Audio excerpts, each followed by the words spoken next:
Hey, Matt from the A-Team here, and I'm going to show you how to go from this to this.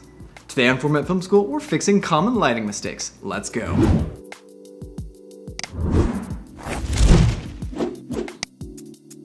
When you're lighting a scene, there's no one right way of doing things. Even the things that people tell you never to do with your lighting can sometimes work in a scene, or they might be unavoidable based on the nature of the setup.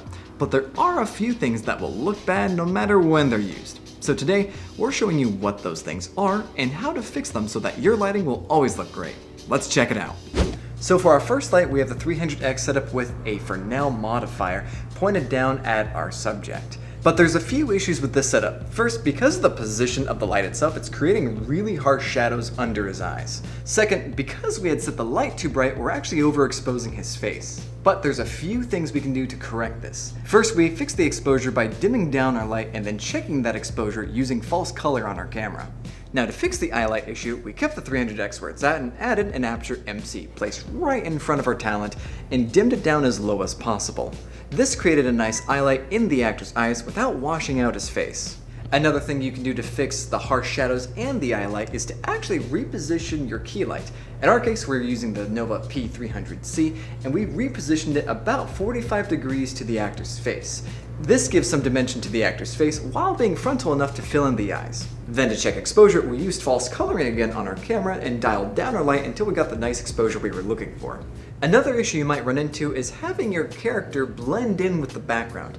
In our case, our talent is wearing a black shirt, and you can't really tell which is the talent and what's the dark backdrop. One solution, however, is to create a backlight. In our case, we're using the Aputure MC. This separates him from the background because it's literally creating a line of light on his shoulder. Another solution is to create separation between the foreground and the background through contrast. In our case, we're using the Aputure F7 to illuminate the background. This is just shining light onto the background and avoiding any spillage onto his shoulder. So now we can see the outline of his shoulder, creating nice separation. So now let's take a look at these lighting errors and how we fix them.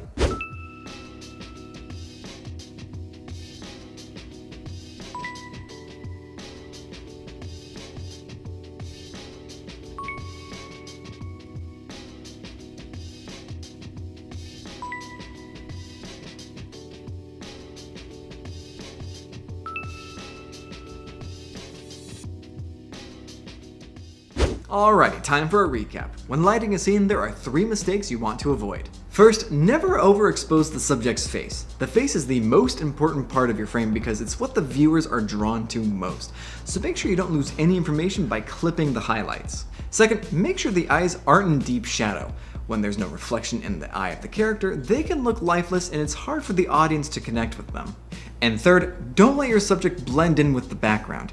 Creating some form of separation, whether with contrast or with a backlight, will make the shot more visually appealing.